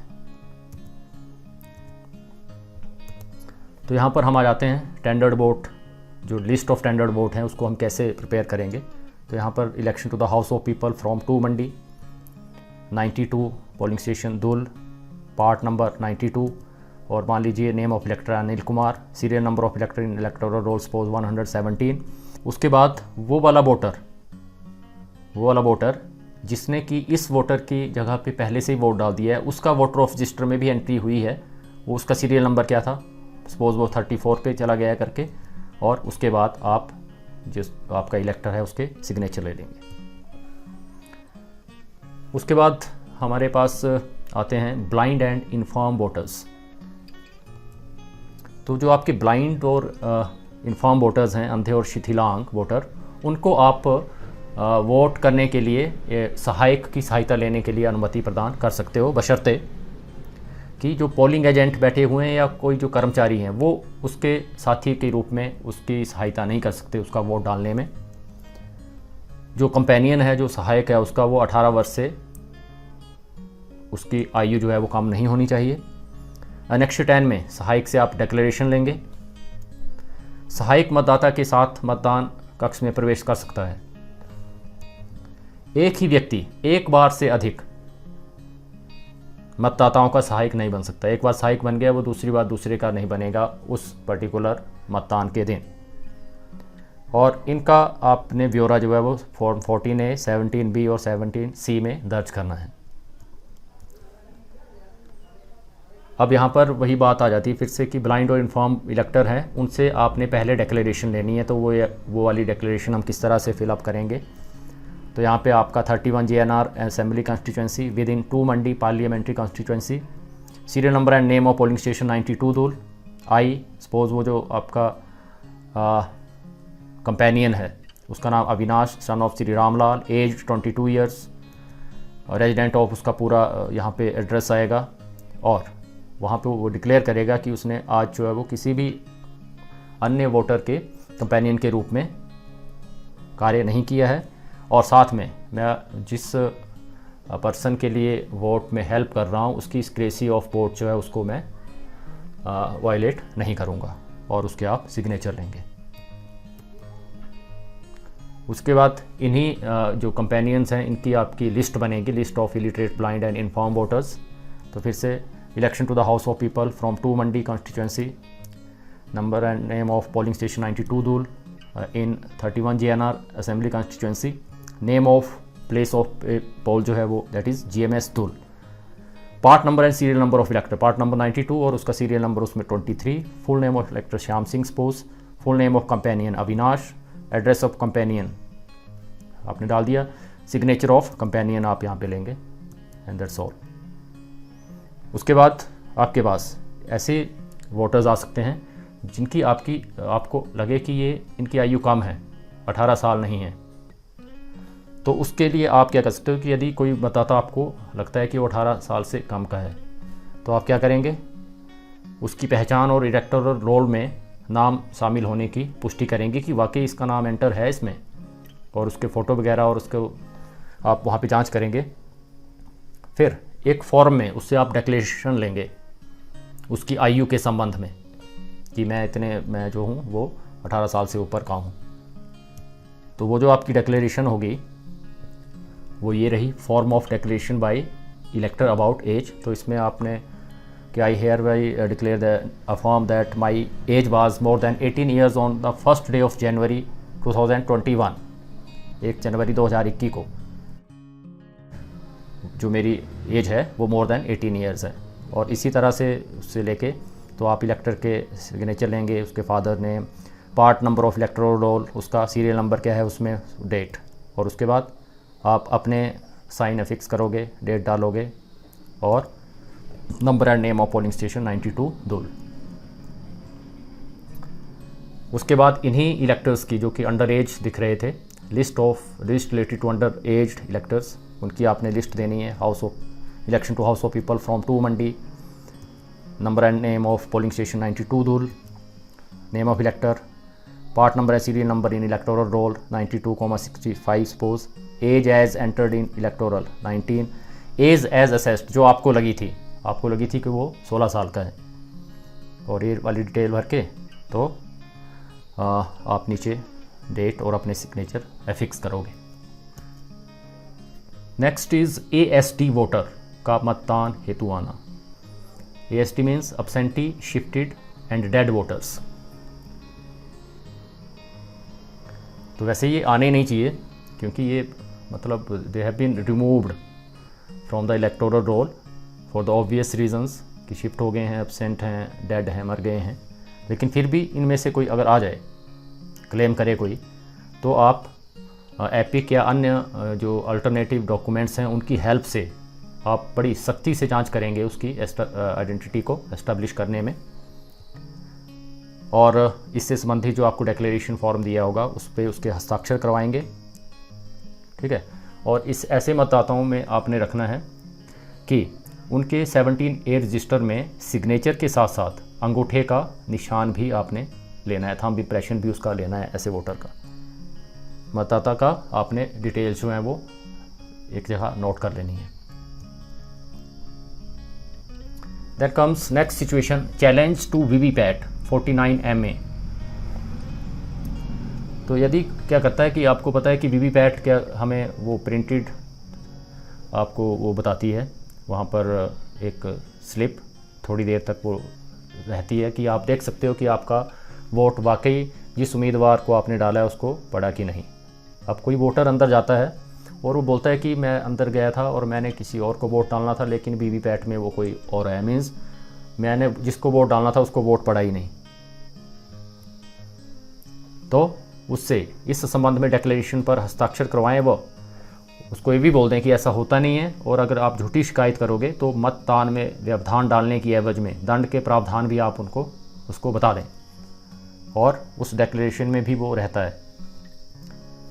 फिर 17A में चुनौती देने वाले नाम की दूसरी एंट्री करें, क्योंकि एक वोट तो पहले ही वो दे चुका है, फिर उसने शिकायत की है। अब उसके नाम की दूसरी एंट्री करेंगे, और अब बात आएगी टेस्ट वोट की। अब सारे के सारे पोलिंग एजेंट्स मतदान केंद्र के अंदर, मतदान कक्ष के अंदर होंगे, वोटिंग कंपार्टमेंट के अंदर, और सबके सामने एक टेस्ट वोट डलवाया जाएगा। यदि शिकायत गलत पाई जाती है तो 17A में रिमार्क्स कॉलम में जो उसकी दूसरी एंट्री हुई है, उस रिमार्क्स कॉलम में आप लिख दोगे कि उस उम्मीदवार का नाम जिस उम्मीदवार को आपने टेस्ट वोट डाला था और उसका सीरियल नंबर कैंडिडेट का। यदि शिकायत सही पाई जाती है, अगर शिकायत सही पाई जाती है तो सच में गड़बड़ है, तो आप उस स्थिति में अपने कंसर्न ARO या RO को सूचित करेंगे और उनके निर्देशों के अनुसार आगे का प्रोसीजर फॉलो करेंगे। अब डिक्लेरेशन जो आपने लेनी है इस तरह से वीवीपैट की पर्चियों को चैलेंज करने वाले इलेक्टर से, general by election to house of people, serial number and name of constituency 2 Mandi 92 Dhul, उसके इलेक्टर के आपने हस्ताक्षर लेने की वो चीज़ें आपने बता दी हैं उसको कि इस तरह का पेनल्टी के प्रोविज़न्स हैं पोल प्रोसेस वायलेशन के लिए। नेम ऑफ इलेक्टर भरेंगे, उसके father name, part number, serial number in that part, serial number in register of voters, 25 number पे उसने वोट किया था, डेट और अपने signature. Proxy voter of CSV, certified जो सर्विस वोटर्स हैं उनकी कुछ एक जो कैटेगरीज़ हैं उनको इलेक्शन कमीशन ऑफ इंडिया ने प्रॉक्सी के माध्यम से भी वोट डालने की सुविधा उनको दी है। तो इसमें क्या होता है कि वो अपनी जगह किसी दूसरे को वोट करने के लिए अधिकृत करेंगे सर्टिफाइड सर्विस वोटर्स की कुछ एक कैटेगरीज़। तो जो CSV की लिस्ट है इसको भी आपने इलेक्टोरल रोल का ही भाग समझना है और इसको भी वैसे ही मार्क करना है मार्किंग के टाइम में। प्रॉक्सी मतदाता किसी सर्टिफाइड सर्विस वोटर द्वारा उसके स्थान पर साधारण मतदाता की भांति मतदान हेतु नियुक्त किया जाता है। मतदाता रजिस्टर 17A में कॉलम 2 में CSV सूची में दर्ज सीरियल नंबर आपने डालना है। उसका जो सीरियल नंबर है वो इलेक्टोरल रोल का पार्ट तो होगा नहीं, वो CSV की अलग सी लिस्ट में होगा। तो उस लिस्ट में जो उसका सीरियल नंबर है वो आपने 17A के कॉलम नंबर 2 में डालना है, लेकिन उस सीरियल नंबर के साथ में ब्रैकेट में आपने PV भी लिखना है। PV का मतलब होगा प्रॉक्सी वोटर, जैसे कि 3PV। प्रॉक्सी मतदाता की लेफ्ट हैंड, अब जो प्रॉक्सी वोटर है वो अपने लिए भी मतदान करेगा, तो जो लेफ़्ट फिंगर है वो तो उसकी पहले से ऑक्यूपाइड रहेगी, तो उसकी जो आपने इंडेलिबल इंक अप्लाई करनी है वो मिडल फिंगर पर अप्लाई करनी है इस तरह के प्रॉक्सी वोटर की। उसके बाद साधारण मतदान जो प्रक्रिया होती है उस प्रक्रिया की भांति उसको जो है वो आपने मतदान करने के लिए अनुमति प्रदान करनी है। उसके बाद हम आ जाते हैं क्लोज ऑफ पोल के ऊपर, मतदान का समापन। तो निर्धारित समापन समय से कुछ मिनट पहले आप मतदान समाप्ति की घोषणा कर देंगे, 1-2 मिनट पहले। समापन पर अगर आपकी लाइन लगी हुई है, अभी भी वोटर्स हैं, तो उस स्थिति में इस विवाद से बचने के लिए कि हर कोई आपके पास आके खड़ा हो जाए कि हम भी यहीं थे, मैं भी पूरे मतदान का टाइम था तो यहीं था, तो उस वक्त आपने क्या करना है कि अपने स्लिप्स बनानी है, उनमें सीरियल नंबर डालने हैं और साथ में अपने सिग्नेचर करने हैं।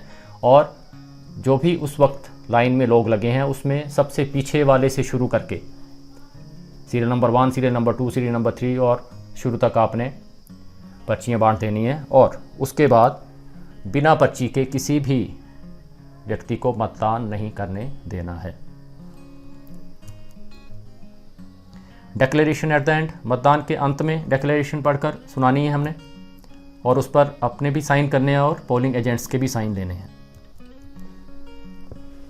तो यहाँ पर डिक्लेरेशन आ जाती है, इसको आपने पढ़कर उनको सुनाना है, अपने साइन करने हैं, और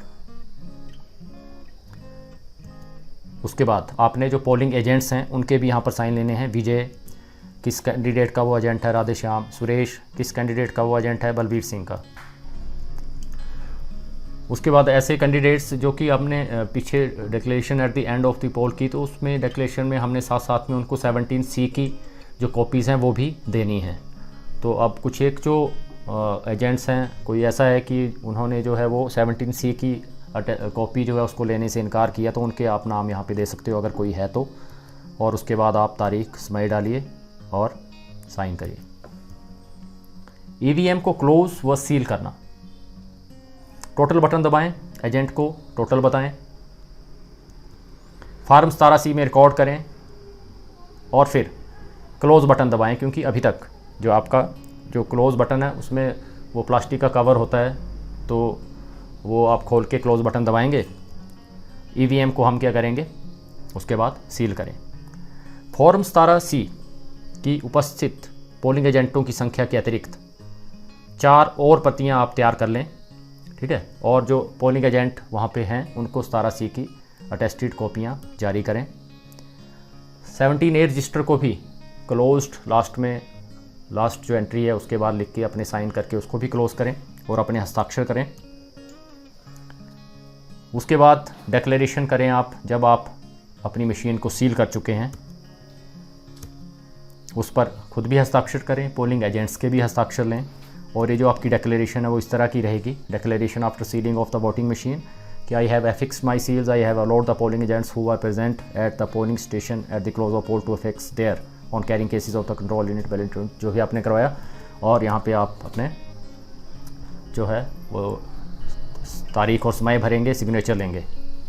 कौन से जो पोलिंग एजेंट्स थे जिन्होंने अपने साइंस वहाँ पे किए हैं, विजय किस कैंडिडेट के, Radheshyam, Suresh candidate Balbir Singh.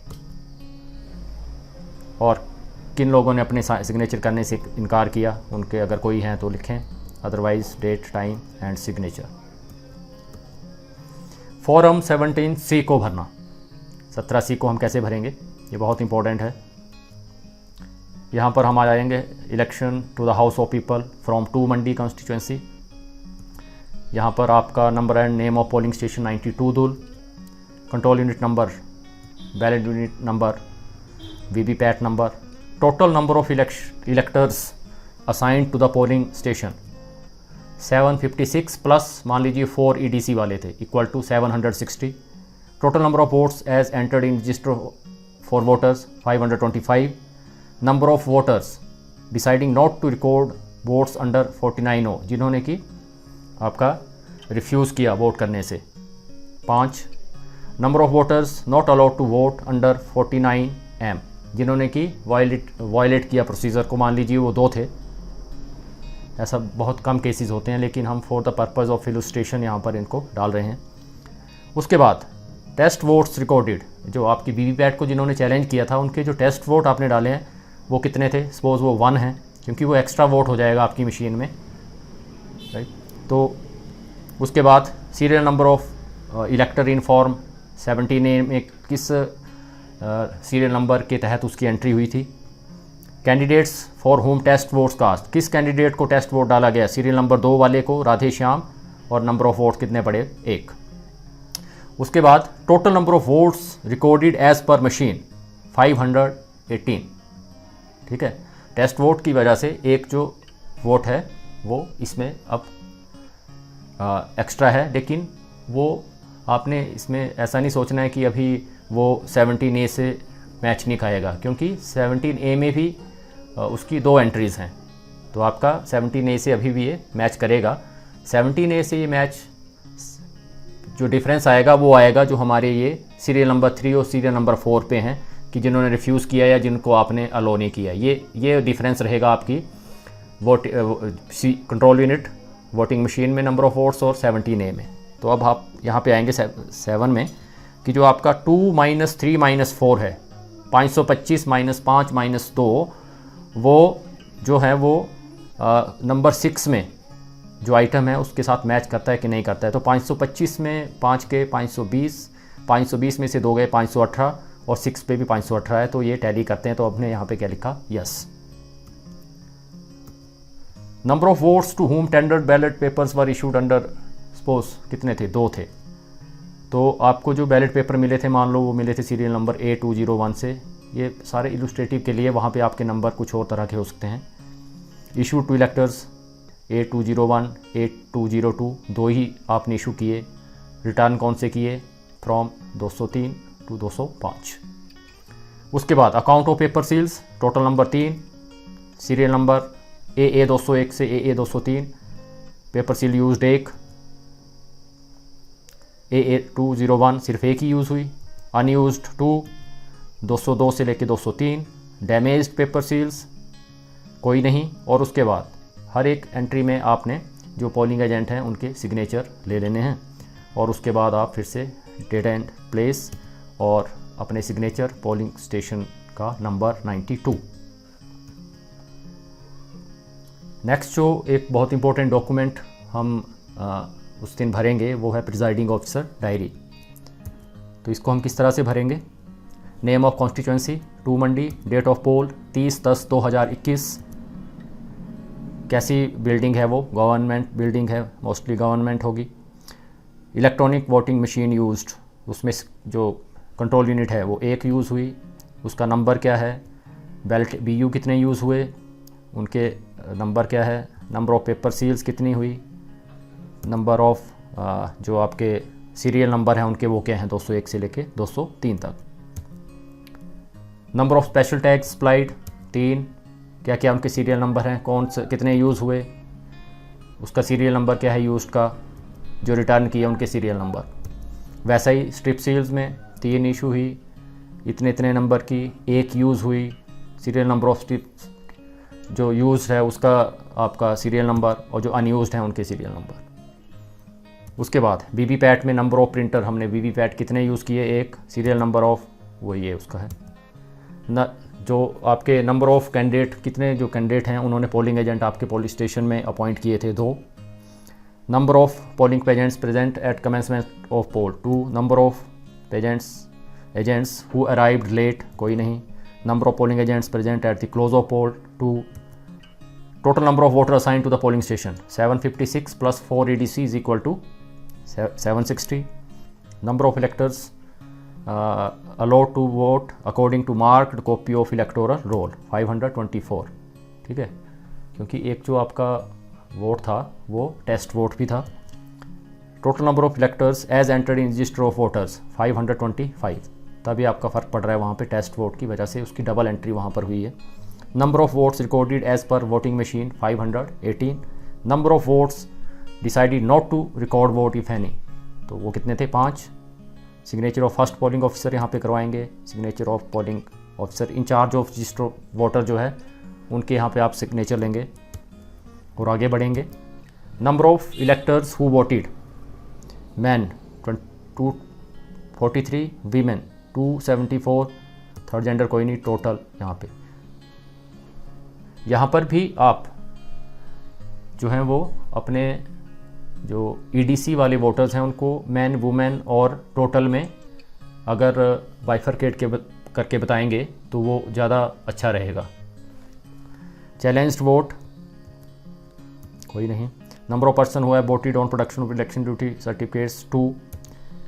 Number of overseas, अब यहाँ पे ध्यान रखना इलस्ट्रेशन में वैसे हमने वहाँ पे 4 शो किए हुए हैं, तो आपने इस पर ध्यान नहीं देना, आपने जो एक्चुअल सिचुएशन है आपकी उसके अकॉर्डिंग करना। इस पर आपने मत जाना कि वहाँ पे मैंने 4 किया था और यहाँ पे मैं 2 लिख रहा हूँ, और यहाँ पे ये चीज़ें मेरे लिए एप्लीकेबल नहीं हैं। उसके बाद हम 2 आवरली रिपोर्ट देंगे, तो यहाँ पर आपकी टाइमिंग कुछ और हो सकती है, तो यहाँ पर आपके चेंजेस हो जाएंगे जिस तरह का हमारा शेड्यूल होगा। तो 2 आवरली रिपोर्ट में हमने हर 2 घंटे में कितनी पोलिंग हुई, इसमें हमने क्यूमुलेटिव नहीं चलना है, स्पेसिफिकली उस 2 घंटे के दौरान कितने वोट पड़े अलग से, वो 2 आवरली रिपोर्ट हमने यहाँ पे मेंटेन करनी है।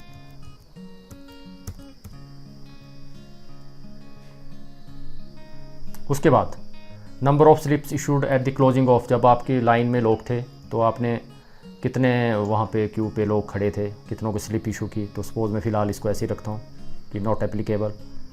अब ये सारी चीज़ें अनटूवर्ड आपके, तो मैक्सिमम केसेस में आपको इनसे पाला नहीं पड़ेगा, लेकिन अगर कोई होगा तो आपको पक्का प्रिजाइडिंग ऑफिसर डायरी में उसको मेंशन करना है।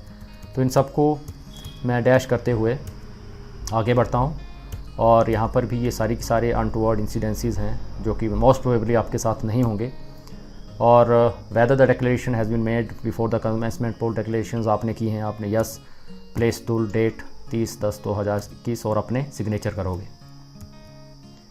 अन्य सामग्री को सील करना।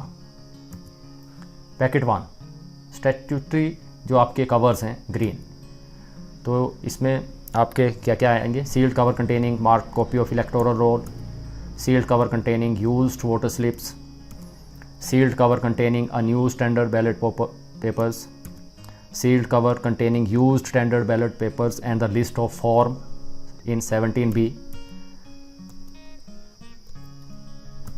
If any cover mentioned above has nil information, तो आपको ऐसा नहीं कि वो नहीं डालना है, उसमें nil रिपोर्ट डाल के आपने उसको सील करना है।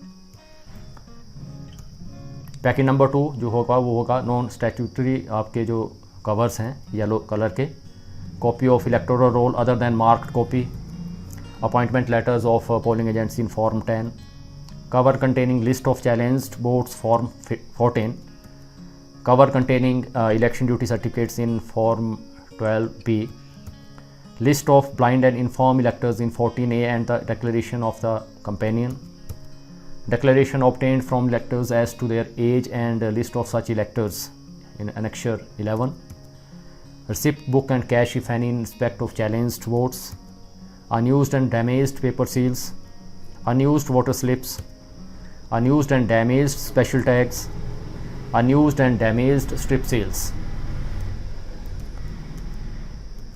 उसके बाद आपका पैकेट नंबर 3 आएगा ब्राउन, उसमें आपको handbook for PRO, manual of EVM and VVPAT, indelible ink set without leakage, tightly उसको आपने बंद करना है, self inking pad, metal seal of the PRO, arrow cross mark stamp, cup for setting, indelible ink, ये चीज़ें। उसके बाद आपका जो जितनी भी चीज़ें बचेंगी उसको आपको इस पैकेट के साथ आपने उनको डिपॉजिट कराना है, जो कि ब्लू कलर का आपका रहेगा। कुछ एक चीज़ें इसमें बड़ी भी होंगी वो आपने बाहर ही रखनी है, जैसे वोटिंग कंपार्टमेंट एट्सेट्रा, लेकिन इसको आपने जो बाकी चीज़ें छोटी होंगी उसको आपने ब्लू कलर के लिफाफे में रखना है। All other items such as voting compartment waste paper sealing wax etcetera, इसको आप रखेंगे पैकेट नंबर 4 में। कलेक्शन सेंटर में आपका एक स्पेशल काउंटर रहेगा, उसमें कौन सी आपने जो मटेरियल हैं वो डिपॉजिट करवाने हैं, तो उसमें सबसे पहले जो चीज़ आपने डिपॉजिट करवानी है वो है EVMs और VVPATs, cover containing presiding officer diary, cover containing 17C, cover containing 17A, additional 16 point report to observer या RO, the declaration by PRO, mock poll certificate, plastic box containing VVPAT slips, micro observer report if any, या फिर microchip, अगर आपके जो polling station है उसमें अगर webcasting भी हुई है तो उसकी जो रिकॉर्डिंग की जो चिप है वो भी आपने यहाँ पे डिपॉजिट करवानी है। उसके बाद जो जनरल काउंटर्स हैं उनमें जो आपके मटेरियल जाएगा वो जाएगा पैकेट 1 फॉर स्टैट्यूटरी कवर्स जो ग्रीन कलर के, packet 2 for non statutory covers yellow, packet 3 brown और पैकेट 4 ब्लू। ये सारे के सारे आपके जो जनरल काउंटर्स हैं, जो आपको स्कीम बताई जाएगी वहाँ पर ये डिपॉजिट होने हैं। उसके बाद लास्ट में सारा का सारा आप सामान जमा करवाने के बाद आप जितना भी इलेक्शन मटेरियल आपने डिपॉजिट करवाया है उसकी आप रिसिप्ट लें, और फिर जो आपके अंडर जो पोलिंग ऑफिसर्स थे, जो पोलिंग पुलिस पर्सनल थे, उनको भी रिलीव करें और अपनी रिलीविंग भी लेकर आप अपनी ड्यूटी से रिलीव हो जाएं। तो ये था हमारा इस इलेक्शन कैंपेन के दौरान, इस चुनावी अभियान के लिए पहला जो पूर्वाभ्यास सत्र। होप कि आपने इसको एंजॉय किया। इसी के साथ धन्यवाद और आपके चुनावी अभियान के लिए हमारी तरफ से हार्दिक शुभकामनाएं।